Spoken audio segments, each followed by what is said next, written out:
So after my 3 years in the Middle East, I returned back to Maryknoll, New York, back to the seminary, and I continued studying my theology. I started to feel something a little bit odd, but I didn't know what it was until it started to unfold a little bit later.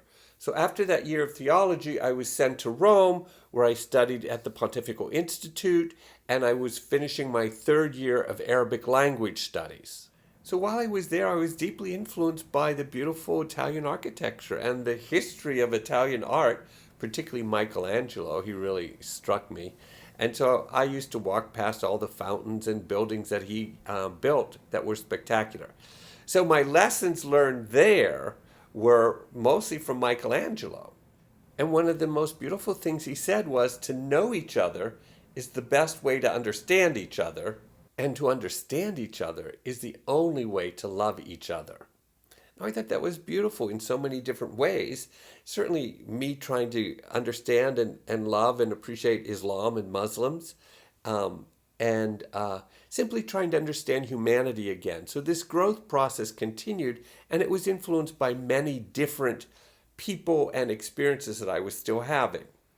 Now, after these studies, I was supposed to go back to the Middle East, but something was really wrong, and I didn't know what it was. So I returned back to Maryknoll, New York, and that's when I began to recognize that I had been severely traumatized. But in light of our polyvagal theory that we teach in TRE, I didn't realize I was way up in the freeze response. I needed that to survive the traumas that I was experiencing in Beirut, but I was now starting to come from the freeze response back down. So my nervous system was starting to regulate itself back to normal. But in that process, as we know, I had to go through that post-traumatic stress cycle where I felt nothing or I was enraged. I felt alone and isolated, or I felt overwhelmed. And we know that. And I had to do that for about 2 years. I was going through counseling, trying to get through this process, which was really wonderful. And this is where I got introduced to bioenergetics.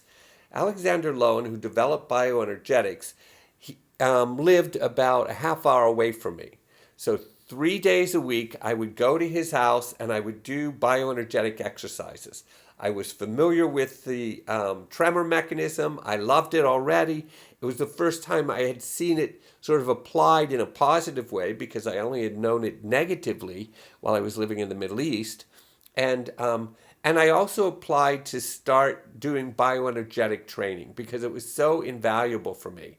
So I was following the very principles that we teach in TRE, coming out of freeze, going into my body, using the tremor mechanism to deepen that so I could come back down to my baseline again. And I learned a lot doing bioenergetics about the body and about the trauma that was in my own body, and I had the amazing opportunity to use bioenergetic analysis to work that out.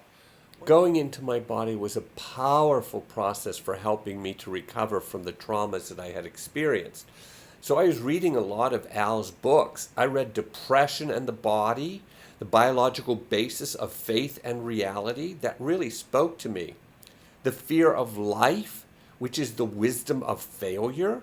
That was powerful as well. And finally, I could read and accept Pleasure, a creative approach to life. One of the most powerful things I think that I really liked about Al Lowen was he was so committed to the body, trying to move us out of psyche, not to negate the psyche, but to move us out of it.